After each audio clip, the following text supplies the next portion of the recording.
Hey folks, welcome to another hard-hitting episode of Military Forces Unleashed.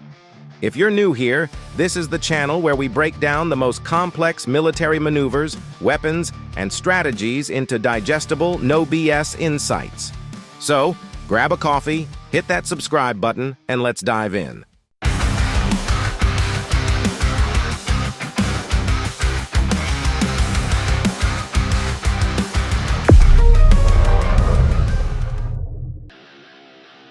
Today we're tackling one of the most nerve-wracking questions out there. Why hasn't Vladimir Putin used nuclear weapons despite Ukraine hitting Russia with US-supplied long-range missiles? This topic has been making headlines and stirring debates across the globe, and we're here to break it all down for you. Facts, context, and the nuclear elephant in the room. To understand this modern chessboard of war, let's rewind a bit. When Russia first invaded Ukraine in February 2022, the world expected a swift victory for Moscow. Yet, here we are, over 1,000 days later, and Ukraine isn't just standing its ground. It's launching attacks deep into Russian territory. The game changer?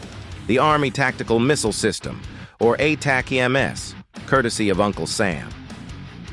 The ATACMS is no ordinary missile. Think of it as the surgical scalpel of modern warfare, fast, precise, and devastating.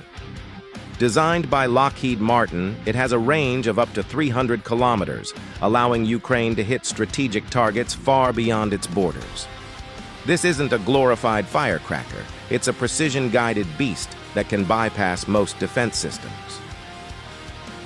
Ukraine's use of these missiles marked a pivotal moment. On the 1,000th day of the war, Kyiv launched an attack 110 kilometers into Russian territory, targeting ammunition depots in Bryansk. Russian officials claimed to have intercepted most of the missiles, but videos from the ground told a different story. Massive secondary explosions and wreckage that screamed direct hit.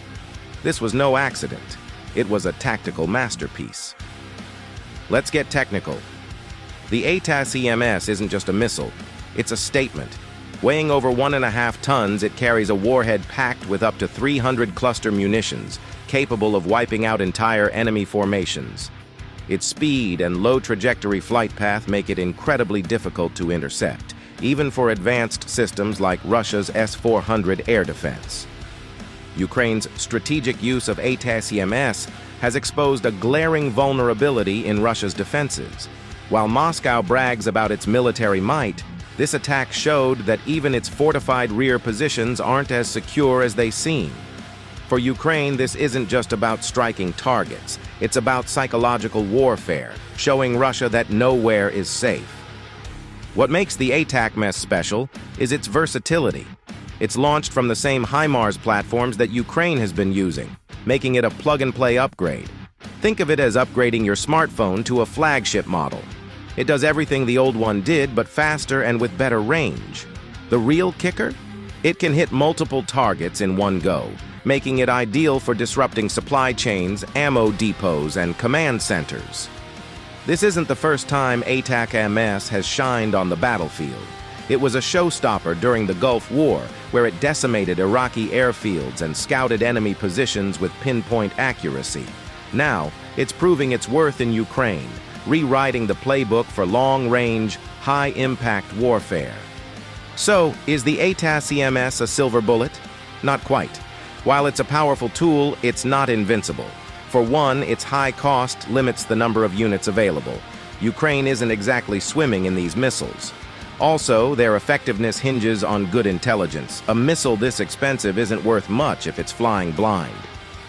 On the flip side, for Russia, this weapon has exposed a glaring hole in their military planning. The fact that Ukraine can strike so deep into Russian territory is a massive embarrassment for Moscow. But let's be real. This isn't just about military might. It's about optics. Putin's threats of nuclear retaliation look weaker every time Kyiv pulls off another successful strike. The real challenge lies in the response, or lack thereof, from Russia. Hours after the ATACMS strike, Putin updated Russia's nuclear doctrine. suggesting that any conventional attack by a non-nuclear state, supported by a nuclear power, could justify a nuclear response. It's a chilling escalation, but also a clear sign of desperation. Russia is rewriting the rules mid-game, but the question remains, will they actually play the nuclear card? So, why hasn't Putin pressed the big red button yet? The answer lies in a complex mix of military strategy, political optics, and sheer survival instinct.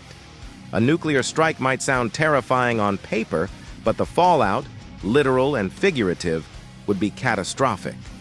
It would turn Russia into an international pariah, alienate key allies like China, and likely provoke a response from NATO that Moscow simply can't afford to face. Putin's hesitation reflects the harsh reality of modern warfare. Nuclear weapons are the ultimate deterrent, but using them is a Pandora's box no one wants to open. For now, the war remains within the bounds of conventional conflict, but as Ukraine continues to push boundaries with weapons like the ATACMS, the stakes are only getting higher. If you found this breakdown insightful, make sure to smash that like button and subscribe to Military Forces Unleashed. Your support helps us keep bringing you these deep dives into the world of military strategy and technology. And hey, let's hear your thoughts. Do you think Russia will ever use its nukes, or is it all just smoke and mirrors? Drop your take in the comments below. Thanks for sticking around till the end. Your support means the world to us.